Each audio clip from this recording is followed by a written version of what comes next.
የፌዴራል መንግስት ህገወጥ በሚል ውድቅ ባደረገው ምርጫ የተመረጠውን የትግራይ ክልል ምክር ቤት ወደ ስራ የመለሰው ህወሓት ያለ ቅድመ ሁኔታ ለሚደረግ ድርድር ዝግጁ መሆኑን ገልጿል። ይህንንና ሌሎች ከትግራይ የተሰሙ ሰበር መረጃዎችን ጨምረን ዘፋ ያለ ዳሰሳ ወደ እናንተ የምናደርስ ይሆናል። ሁለት የቀድሞ የቻይና መከላከያ ሚኒስትሮች በተከሰሱበት የሙስና ወንጀል ጥፋተኛ ሆነው በመገኘታቸው በእግድ የሞት ፍርድ እንደተፈረደባቸው የሀገር ውስጥ መገናኛ ብዙሃን ዘግቧል። እኛም ዝርዝሩን ይዘናል።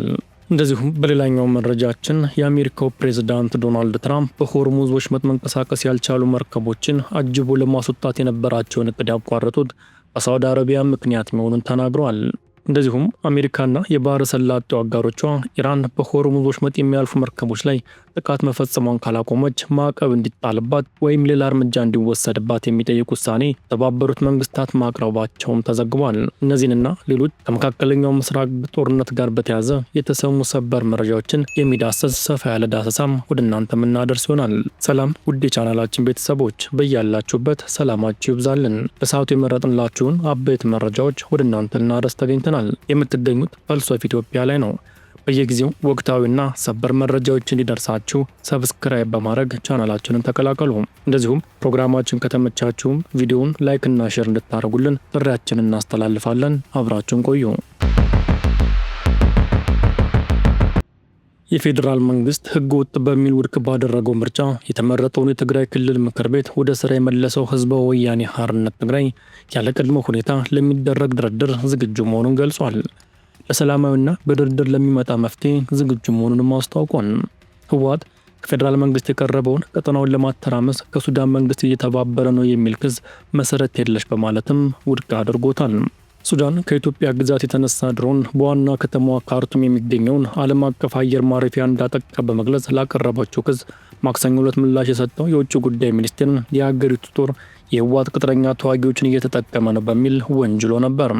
በሱዳን ጦርነት ውስጥ የህወሓት ቅጥረኛ ተዋጊዎችን በስፋት የመጠቀም ድርጊት መታየቱን የገለጸው የውጭ ጉዳይ ሚኒስቴር የሱዳን ጦር ለእነዚህ ቅጥረኛ ተዋጊዎች የመሳሪያና የገንዘብ ድጋፍ አቅርቧል ብሎ ነበር። የሱዳን ጦር ባደረገው ድጋፍ እነዚህ ኃይሎች በኢትዮጵያ ምዕራባዊ ድንበር በኩል የሚያደርጉትን ወረራ አመቻችቷል ሲልም ከሷል። ህወሓት በወጣው መግለጫ ቀጠናውን ለማተራመስ ከሱዳን መንግስት ጋር እየተባበረ ነው በሚል የቀረበበትን ክስ በፍጹም እንደማይቀበል አስታውቋል። መሰረት የሌላቸው ኃላፊነት የጎደላቸውና በሐሰተኛ መረጃ ትኩረትን ለማስቀየር ተደጋግሞ የሚታይ አካሄድ ነጸብራቅ ናቸው ብሏል። ህወሓት ቀጠናዊ መረጋጋትን በሚያናጉ ማንኛውም እንቅስቃሴዎች ውስጥ አልተሳተፈም ወይም አልደገፈም ሲልም ራሱን ተከላክሏል።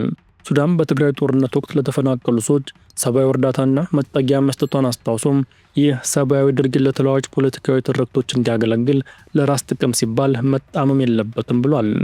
ከውጥረት መታቀብና ገንቢ ግንኙነት በቀጠናው አስፈላጊ የሆነበት ጊዜ መሆኑን የጠቀሰው መግለጫው እንዲህ አይነት ክሶች ውጥረት እንደሚያቀጣጥሉ እንዲሁም ለተጠያቂነትና ለእውነተኛ የሰላም ጥረቶች ያለውን አስቸኳይ ፍላጎት እንደሚጋርዱ ተናግሯል። ህወሓት በመግለጫው የ2 ዓመቱን የትግራይ ጦርነት ስላስቆመው የፕሪቶሪያ የግጭት ማቆም ስምምነትም አንስቷል። የትግራይ ህዝብ የተፈናቀሉ ዜጎች በደህንነት በፈቃደኝነትና በክብር ወደ መኖሪያቸው እንዲመለሱ ማድረግን ጨምሮ ስምምነቱ በሙሉና በታማኝነት እንዲተገበር በትዕግስት ሲጠብቅ መቆየቱን ገልጿል። በምዕራብ ትግራይ የሚገኙትን ጨምሮ ኃይሎቻችን ተፈናቃዮች መመለስ በሰላማዊ ደህንነቱ በተጠበቀና ስርዓት ባለው መልኩ እንዲካሄድ ለማድረግ ቁርጠኛ ናቸውም ብሏል። ህወሓት አሁንም ለሰላማዊና በድርድር ለሚመጣ መፍትሄ ዝግጁ መሆኑን ገልጾ ይህንን ያለው የፕሪቶሪያ ስምምነት በፌዴራል መንግስት ፈርሷል የሚል ክስ አቅርቦ በፕሪቶሪያ ስምምነት አማካኝነት ውድቅ ሆኖ የቆየው የትግራይ ክልል ምክር ቤት እንዲመለስ ባደረገው ማግስት ነው። የአሜሪካው ፕሬዝዳንት ዶናልድ ትራምፕ በሆርሙዝ ወሽመጥ መንቀሳቀስ ያልቻሉ መርከቦችን አጅቦ ለማስወጣት የነበራቸውን እቅድ ያቋረጡት በሳውዲ አረቢያ ምክንያት መሆኑን ተናግረዋል።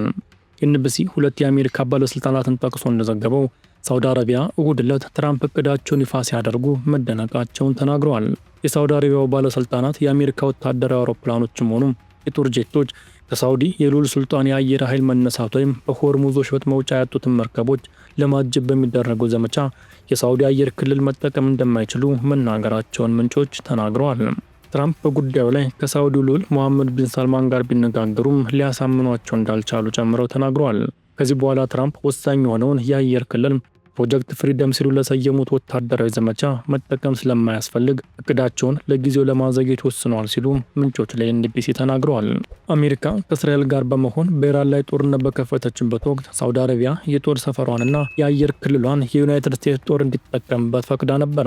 አንድ የአሜሪካ ባለስልጣን እንደተናገሩት የሳውዲ አረቢያ ትብብር በቀጠናው ለሚደረግ ማንኛውም ዘመቻ ወሳኝ መሆኑን ተናግረዋል። ዶናልድ ትራምፕ የሆርሙዝ ወሽመጥን ለማስከፈት ይዘውት በነበረው እቅድ የጦር አውሮፕላኖች የመካከለኛ ሽፋን ለመስጠት ወሳኝ በመሆኑ በቀጠናው የሚገኝ የአየር ክልል መጠቀም አስፈላጊ አድርጎታል። ማክሰኞ ምሽት አሜሪካ በሆርሙዝ ወሽመጥ ቆመው የሚገኙትን መርከቦች እያጀበች ለማስወጣት ይዛ የነበረውን እቅድ ለአጭር ጊዜ እንደምታቆም ፕሬዝዳንት ትራምፕ አስታውቋል። ሰኞ ዕለት የተጀመረው ፕሮጀክት ፍሪደም እንዲቆም የተደረገው ከኢራን ጋር እየተደረገ ያለው ውይይት ትልቅ መሻሻል እያሳየ በመምጣቱ ምክንያት በጋራ ስምምነት ከውሳኔ ላይ መድረሳቸውን ጨምረው ይገልጻል። ይህ በእንዲህ እንዳለ አሜሪካና የባህረ ሰላጤው አጋሮቿ ኢራን በሆርሙዝ ወሽመጥ የሚያልፉ መርከቦች ላይ ጥቃት መፈጸሟን ካላቆመች ማዕቀብ እንዲጣልባት ወይም ሌላ እርምጃ እንዲወሰድባት የሚጠይቅ የውሳኔ ሀሳብ ለተባበሩት መንግስታት ማቅረባቸውን አሶሺየትድ ፕሬስ ዘግቧል። ለጸጥታው ምክር ቤት የቀረበው የውሳኔ ሀሳብ ኢራን በሆርሙዝ ወሽመጥ ላይ ህገወጥ ክፍያዎችን መጣሏን እንድታቆም እንዲሁም ፈንጂ የተደመነባቸውን ቦታዎች በሙሉ በማሳወቅ የጉዞ ነጻነት እንድትፈቅድ ይጠይቃል።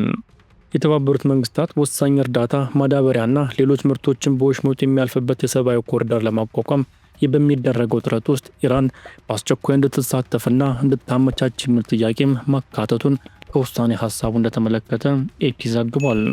አሜሪካና የባህረ ሰላጤው አጋሮቿ ይህን አይነቱን ዲፕሎማሲያዊ ጥረት ሲያደርጉ የመጀመሪያቸው አይደለም። መጋቢት መጨረሻ ላይ በተካሄደው የጸጥታው ምክር ቤት ስብሰባ ላይ የሆርሙዝ ወሽመጥ እንዲከፈት ለማድረግ የቀረበውን ውሳኔ ሀሳብ በቻይናና በሩሲያ ድምፅ የመሻር መብት ውድቅ ተደርጓል። አሜሪካና ኢራን ጊዜያዊ ተኩስ አቁም ላይ መድረሳቸው የተገለጸው ከዚህ ስብሰባ ከሰዓታት በኋላ ነበር። የአሜሪካ የውጭ ጉዳይ ሚኒስትር ማርኮ ሩቢዮ በሰጡት መግለጫ ኢራን ወሽመጡን ለመዝጋት በመሞከር መርከቦችን እንደምታጠቃ በመዛት የባህር ፈንጂዎችን በማጥመድና ክፍያ ለመሰብሰብ በመሞከር የዓለምን ኢኮኖሚ አግቢታ መያዝ ቀጥላለች የሚል ክስ አቅርቧል። ሌላው የተሰማው ሰበር ዜና በመካከለኛው ምስራቅ የሚካሄደው ጦርነት ከጀመረ በኋላ ባሉት ወራት የነዳጅ ዋጋ ጭማሪ ማሳየቱን ተከትሎ የነዳጅ ምርት አቅራቢ ኩባንያው ሼል ከፍተኛ ትርፍ ማግኘቱ ተዘግቧል። ሼል እንዳስታወቀው ባለፉት 3 ወራት ያገኘው ትርፍ $92 ቢሊዮን ደርሷል። ሁለት የቀድሞ የቻይና መከላከያ ሚኒስትሮች በተከሰሱበት የሙስና ወንጀል ጥፋተኛ ሆነው በመገኘታቸው በግድ የሞት ፍርድ እንደተፈረደባቸው የሀገር ውስጥ መገናኛ ብዙሃን ዘግበዋል። ሐሙስ ዕለት የሀገሪቱ ወታደራዊ ፍርድ ቤት ዌይፌንግ እና ሊሻንግፉ ለ2 ዓመት በሚቆይ የግድ የሞት ፍርድ ተፈርዶባቸዋል። በፍርድ ቤቱ ውሳኔ መሰረት የሞት ፍርዱ ከ2 ዓመት በኋላ ያለምንም አይነት የቅጣት ማቅለያ ወይም ይቅርታ ወደ ዕድሜ ልክ እንደሚቀየር ዢንዋም ዘግቧል።